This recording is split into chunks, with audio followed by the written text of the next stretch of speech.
ప్రేమ. ప్రేమించటం గొప్పతనం కాదు. ప్రేమించబడటం గొప్పతనం. ప్రేమలో ముఖ్యంగా 3 విషయాలు తెలుసుకుంటే మంచిదండి. మొదటిది, నిన్ను ప్రేమిస్తున్న వ్యక్తి తనకు నచ్చని పనులు నువ్వు చేస్తున్నా కానీ, నిన్ను అతను లేకపోతే ఆమె నిండైన ప్రేమతో ప్రేమిస్తున్నారా? ఒకవేళ నువ్వు ప్రేమిస్తున్న వ్యక్తిలో నీకు నచ్చని పనులు, అలవాట్లు ఉంటే నిజమైన ప్రేమతో అతనిని లేకపోతే ఆమెని నువ్వు ప్రేమించగలుగుతున్నావా? లేదు కదండీ! మనకు నచ్చనివి ఎదుటివారిలో చూస్తే మనకెంత కోపం వస్తదో, విసుగు, చిరాకు వస్తది కదా! కానీ యేసయ్య ప్రేమ అలాంటి ప్రేమ కాదండి. యేసయ్య నువ్వెలాంటి దానివైనా, ఎలాంటి వాడివైనా నిజముగా నిన్ను ప్రేమిస్తున్నారు. ఇది నిజమైన ప్రేమ. తన అలవాట్లను బట్టో, లేకపోతే తనకున్న ఆస్తి, అందాన్ని బట్టో ప్రేమించేది ప్రేమ కాదండి. నిన్నుగా ప్రేమించే ప్రేమ యేసయ్య ప్రేమ. రెండవది, ఈ లోక ప్రేమలో స్వార్థం ఉందండి. త్యాగం లేదు.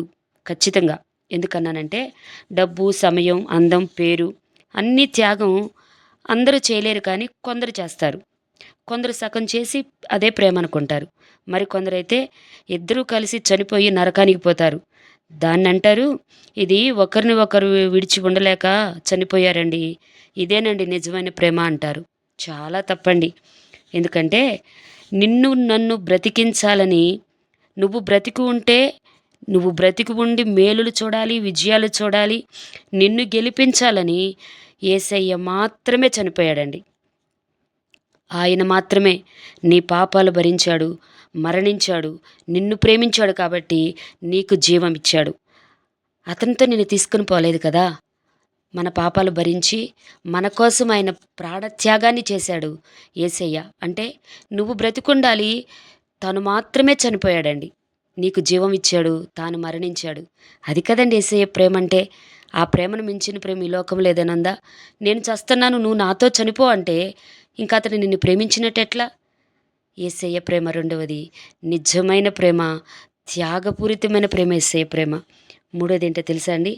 ఈ లోకంలో ప్రేమ కోసం మా ప్రేమ బ్రతకాలని తల్లిదండ్రులను సాధించారు, రాజ్యాలు జయించారు, ఇంకా ఏవేవో చేశారు. కానీ యేసయ్య నీకోసం మరణాన్నే జయించి నీకోసం తిరిగొచ్చాడండి. ఎంత గొప్ప ప్రేమికుడు కదండి యేసయ్య.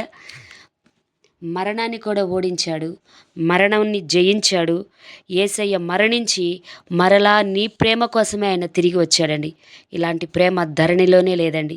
ఓడిపోయే ప్రేమ కాదిది, నిన్ను ఓడించే ప్రేమ కాదిది, తాను గెలిచి నిన్ను గెలిపించే ప్రేమ, కలువరి ప్రేమ.